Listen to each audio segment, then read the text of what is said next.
Assalamualaikum warahmatullahi wabarakatuh. Saya Muhammad Al-Mubarak Ferdiansyah akan mempresentasikan hasil analisis kritis artikel jurnal yang berjudul The Use of Comics in Experimental Instruction in a Non-Formal Chemistry Learning Context. Berikut merupakan paparan jurnal yang saya analisis. Untuk identitas jurnalnya, nama penulis dari jurnal ini adalah Fiona Affeldt, Daniel Meinhardt, dan Ingo Eilts dengan nama jurnal International Journal of Education in Mathematics, Science, and Technology dengan volume 6 nomor 1 halaman 93 hingga 104 tahun 2018. Adapun tujuan dari jurnal ini adalah menggambarkan penggunaan komik dalam konteks pembelajaran kimia nonformal. Metode jenis penelitian ini adalah penelitian kualitatif dengan metode deskriptif. Data yang didapat dihasilkan dari wawancara yang dibagi menjadi dua, yaitu wawancara utama dan wawancara sekunder dengan waktu 10 hingga 15 menit. Lalu adapun langkah-langkahnya yaitu sebagai berikut. Peserta didik mengunjungi lingkungan pembelajaran nonformal. Pengajar memberikan pengantar dan instruksi keselamatan sesuai dengan komik. Pengajar membagi kelompok kecil untuk eksperimen.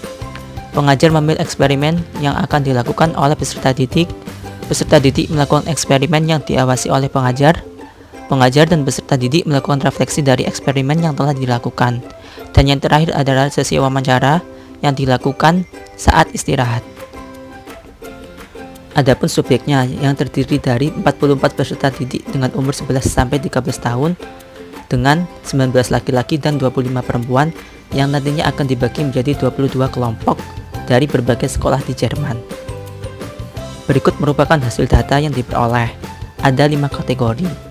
Kategori pertama, positive characteristics, lalu critic, level of inquiry learning, experimental instruction in school, dan yang terakhir adalah presence of comic in school. Ini adalah gambaran komik yang terdapat pada jurnal. Analisis data. Yang pertama adalah positive characteristics. Dari ketujuh subkategori, peserta didik dapat analisis data. Yang pertama adalah positive characteristics. Dari ketujuh subkategori, dapat disimpulkan bahwa peserta didik antusias dan senang dengan pembelajaran komik. Hal ini dapat dilihat dari berbagai komentar yang telah diberikan oleh peserta didik. Lalu ada kritik. Dari kelima subkategori, dapat disimpulkan bahwa terkadang peserta didik merasa bingung apa yang harus dilakukan dalam komik ini. Lalu kedua adalah kritik. Dari kelima subkategori, dapat disimpulkan bahwa terkadang peserta didik merasa bingung apa yang harus dilakukan dalam komik ini. Hal ini dapat dilihat dari salah satu komentar yang telah diberikan oleh peserta didik. Selain itu, ketika diminta untuk menyampaikan kritikannya, para peserta didik ini tidak dapat menyampaikannya. Hal ini dapat disebabkan karena usia mereka yang masih terlalu kanak-kanak, yakni berumur 11 hingga 13 tahun. Ketiga, level of inquiry learning. Dari ketiga subkategori, dapat disimpulkan bahwa peserta didik senang dengan pembelajaran inquiry berbasis komik. Mereka semakin penasaran apa itu pembelajaran inquiry. Hal ini dapat dilihat dari komentar peserta didik. Ketiga adalah level of inquiry learning. Dari ketiga subkategori, dapat disimpulkan bahwa peserta didik senang dengan pembelajaran inquiry berbasis komik. Hal ini dapat dilihat dari komentar yang telah diberikan oleh peserta didik. Keempat, experimental instruction in school. Dari kelima subkategori, dapat disimpulkan bahwa peserta didik lebih memilih instruksi berupa komik daripada instruksi berupa teks, karena instruksi berupa teks membosankan dan instruksi berupa komik lebih menyenangkan. Hal ini juga dapat dilihat dari komentar dari peserta didik tersebut. Keempat, experimental instruction in school. Dari kelima subkategori, dapat disimpulkan bahwa peserta didik lebih memilih instruksi berupa komik daripada instruksi berupa teks, karena instruksi berupa teks sangat membosankan, sedangkan instruksi berupa komik lebih menyenangkan. Hal ini dapat dilihat dari komentar yang telah diberikan oleh peserta didik. Kelima, presence of comics in school. Dari ketiga subkategori, dapat disimpulkan bahwa pembelajaran berbasis komik rata-rata tidak didapatkan di sekolah.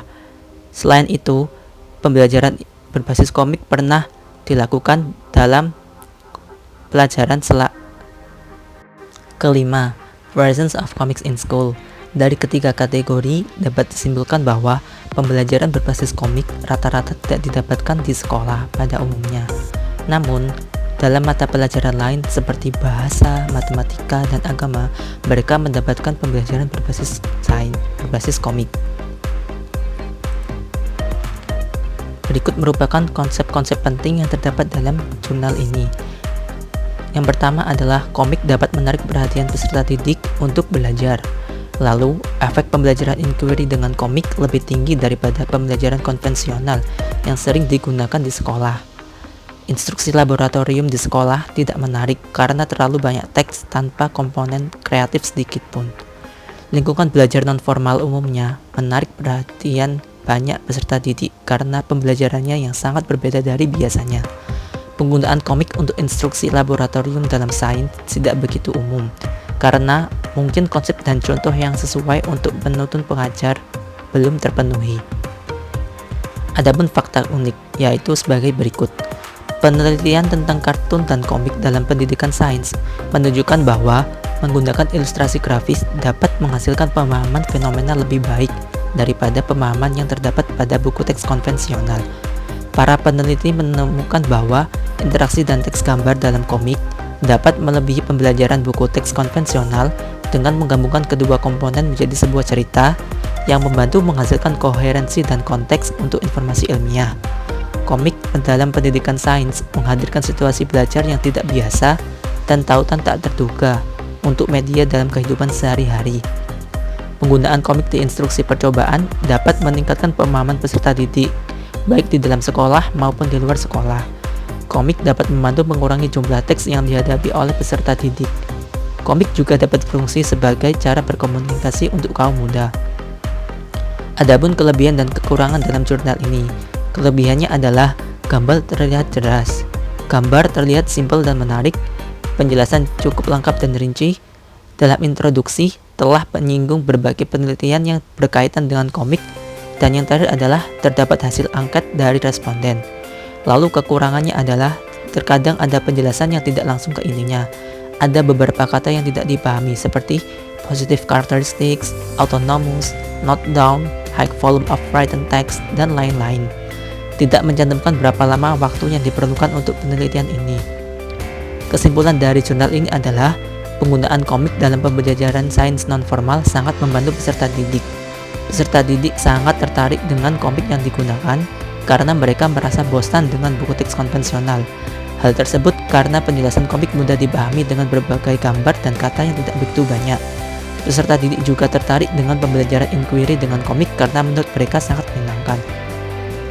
Setelah membaca jurnal ini, muncul beberapa pertanyaan. Apakah semua materi kimia dapat dijelaskan melalui komik? Bagaimana keefektifan pembelajaran berbasis komik pada pembelajaran formal? Teknologi tahun demi tahun semakin canggih. Apakah peserta didik lebih menyukai materi yang dijelaskan melalui komik, teknologi VR atau AR, atau konvensional? Apakah dengan menjelaskan materi kimia melalui komik dapat membuat peserta didik paham dengan materi yang sudah dijelaskan dalam jangka panjang atau hanya sekedar tertarik karena cerita bergambar? Lalu yang terakhir adalah bagaimana membuat komik yang dapat menarik perhatian sekaligus memudahkan pembelajaran peserta didik. Sekian presentasi dari saya. Mohon maaf bila ada kesalahan, baik yang sengaja maupun yang tidak disengaja. Jika ada pertanyaan, dapat dipertanyakan dalam grup WA. Wassalamualaikum warahmatullahi wabarakatuh.